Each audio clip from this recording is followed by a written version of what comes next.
In this video, we are going to talk about the Taylor series approximation, which is essential to the extended Kalman filter. Why?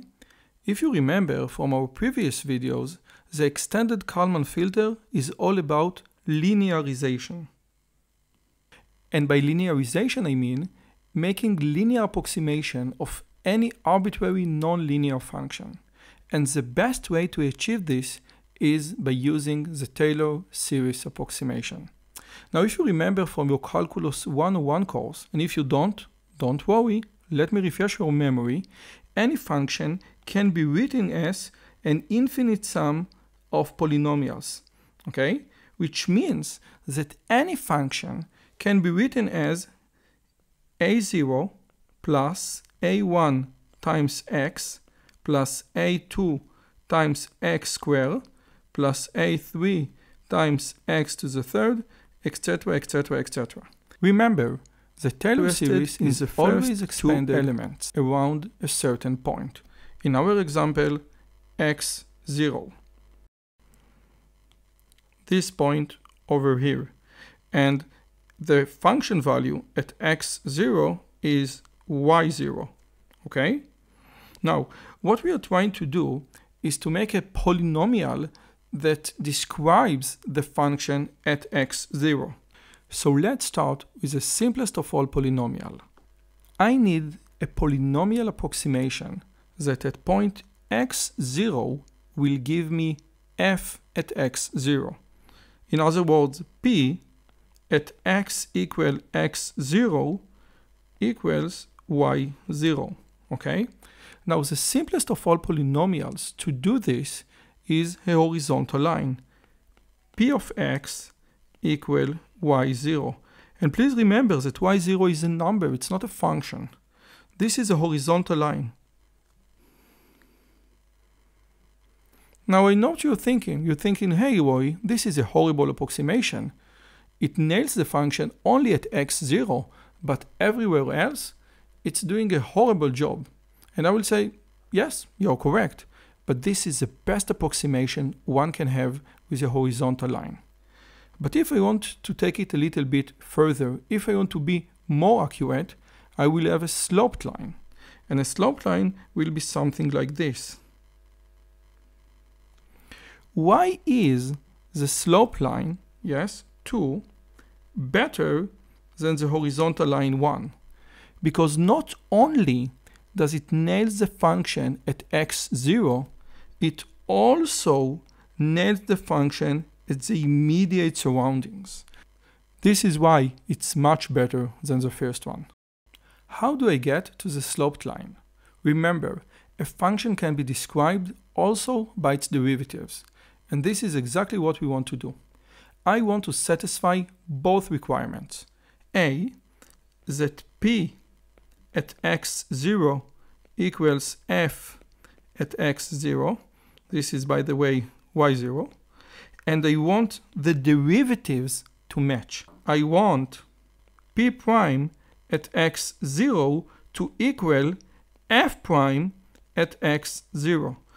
Now, if I need to satisfy those two requirements, I will get the following equation. P of x equals f at x0. Remember again, this is y0 plus f prime at x0 times x minus x0.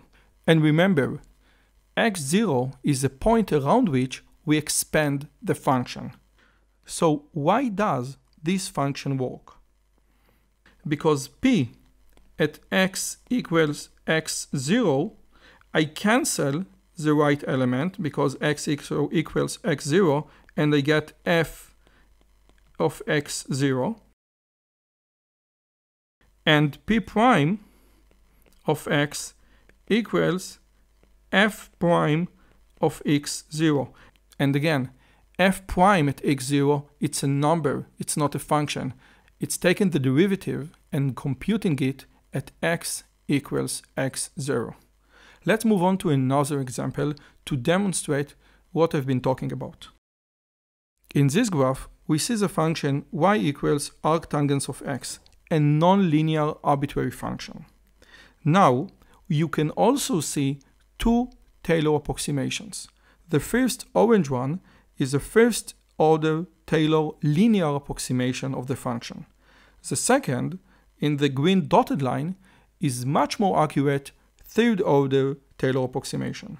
Both of those Taylor series are expanded around x equals 0. And what you get is exactly what I've been talking about. If you look at x equal x0, you will see that both approximations nail the function. In this region, the function, the first order and the third order approximations are exactly the same. You can think of this region as the linear zone. But when you deviate from the linear zone, you can see that the first order Taylor approximation is insufficient. And this is crucial. Why? Because on the one hand, the extended Kalman filter works with linear approximation. We want to make a linear approximation of any arbitrary function so that we can deal with non-linear functions, something that the normal original Kalman filter cannot do. However, and this is really important, when the model is similar to linear, exactly like I said here, in the linear zone, AKF will work better. But when it deviates from the linear border, like over here and over here, EKF starts to make mistakes. And this is important to understand. EKF will work well in the proximity of the linear borders. And this is exactly what you see here. Below this video, you will find some questions. I would like you to exercise in first and second order Taylor approximation. And I would like you to do it using this very simple function f of x equals the square root of x. And I want you to compute f of 65. Now you will do it in two different ways. One, you will expand the series around the point x0 equals 64, and then you will do exactly the same thing around the point x0 equals 16. What you will find out is that there is a vast accuracy difference between those two series. And the accuracy difference is all about finding the right place around which to expand the series. Good luck!